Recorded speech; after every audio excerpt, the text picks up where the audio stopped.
Hello dear students, we have already completed 3 chapters of the political science book. The book which we very often call as civics book is also called political science book. Today we will explain the 4th chapter. The topic is key elements of a democratic government. Before we know the content of the chapter, we must know what do key elements mean. Key elements mean fundamental or ultimate parts, the most significant parts. In this chapter, you will read about some of the key elements that influence the working of the democratic government. Among them, participation of people in formation of the government, the resolution of conflict, and equality and justice you will get to study here. The chapter starts with the reference of South Africa. It is a country that has people of several races from different countries. While going through the chapter, you will get the reference of Maya Naidoo, an 11 years old South African girl. South Africa was earlier governed by apartheid laws. Now, what do you mean by apartheid? Apartheid means a policy or a system of segregation or discrimination people on the basis of race.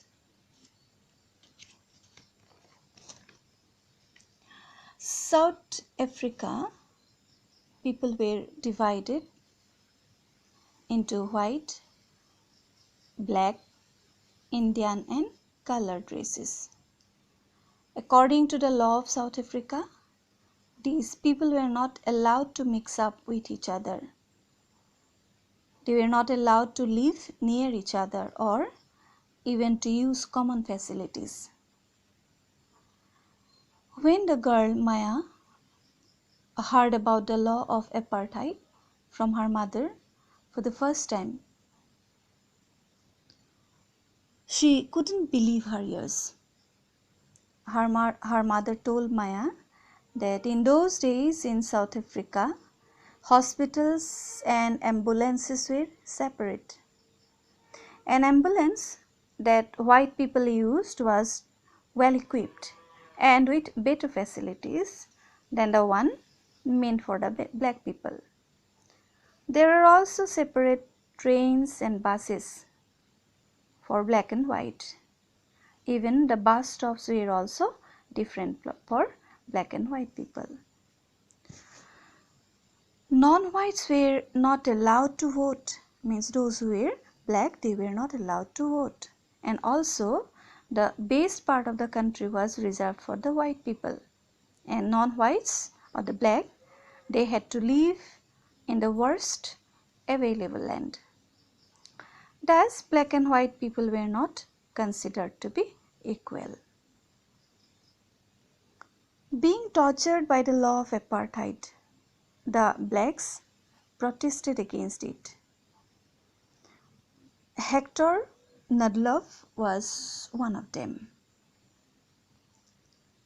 But later on, the African National Congress is a group of people who led the struggle against apartheid under the strong, able leadership of Nelson Mandela. You must have heard the name of Nelson Mandela. Nelson Mandela fought against the apartheid system for several years, and finally in the year 1994, South Africa became a democratic country in which people of all races were considered equal. This is all about South Africa. That's all for today. Thank you.